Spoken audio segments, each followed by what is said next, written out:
Bazzukulu ba Gabunga abava mu ssiga lya Kagende Luwunga Mawokota bakiise ku mbuga ya Gabunga e Kabowa mu Kyaddondo mu nkola y'olutikulo lw'ekika gye batuumye gwendisanga Menvu n'ebikuta alibirya nga mu nkola eno Gabunga mwayita okukyaza bazzukulu be okumanya ebibasoomooza mirimu gye bakola n'okubatikkula ebirabo. Akabbiro kaffe kubeera muguyange mamba. Olutikulo luno lusoose n'emisomo egikwata ku nnono egiweereddwa Dr. Adam Kimala eyaliko Katikkiro w'ekika bannaddiini n'abakukunavu abalala bangi. Era bonna bakola emirimu egyo batuma amannya agafaanana tusanga ow'ennyonyi ava mu ssiga eryo ntisebwatu n'owakana kuba bonna bali ku maataago. Tusale amagezi gonna n'entuttu emamba eddemu ebeere y'amaanyi mu by'emizannyo ne mu birala byonna. Ow'essiga Kagenda Mulindwa Luyombo aloopedde Gabunga nga bwe waliwo abantu bangi abeeyagaliza okufuna obukulembeze bw'ebifundikwa mu ngeri y'okulya ensowole era n'asaba enkola y'obusikeeterezebwe. Jjajja abazzukulu bangi abaagala okulya ensowole tubeera mu nkayana abantu ne bagamba nti kakati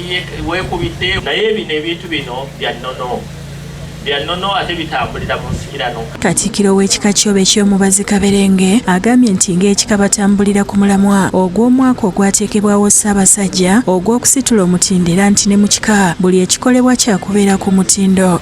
Ssebo Jjajja Kagenda kkiriza nkwebaze olw'obuvunaanyizibwa bwe wakolera ebbanga eddene mu kika eky'emmamba. Ab'essiga lya Kagenda baleetedde Gabunga ebirabo era naye n'abasiima.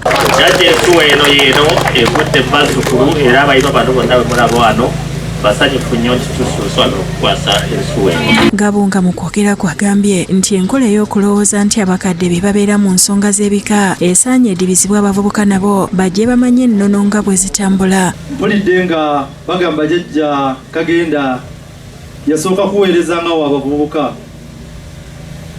naye yamaliriza ye Katikkiro.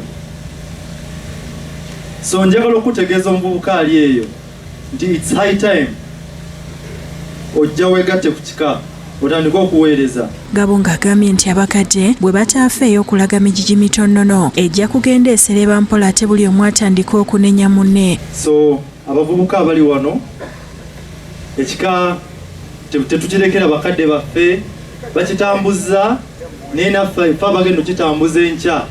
So nsaba abavubuka mwenna abali eyo mwesowoleyo mutandike okuweereza mu bika byammwe ne bajjajjammwe gye bajja okubalabira babateeke ku nkiiko ezifuga ekika oba oli awo n'obwakabaka bwa Buganda gye buli kulengerera. Abasiimiddwa Gabunga okuli Grace Nantajja basabye abazzukulu okubeerako ettofaali lye bagatta ku kika. Kale kitukakatako ng'abantu b'omu kika bamembazi b'ekika okuyingira mu mirimu gy'ekika.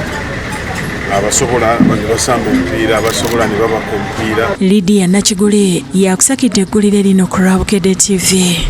Amakula ga Buganda ye musisi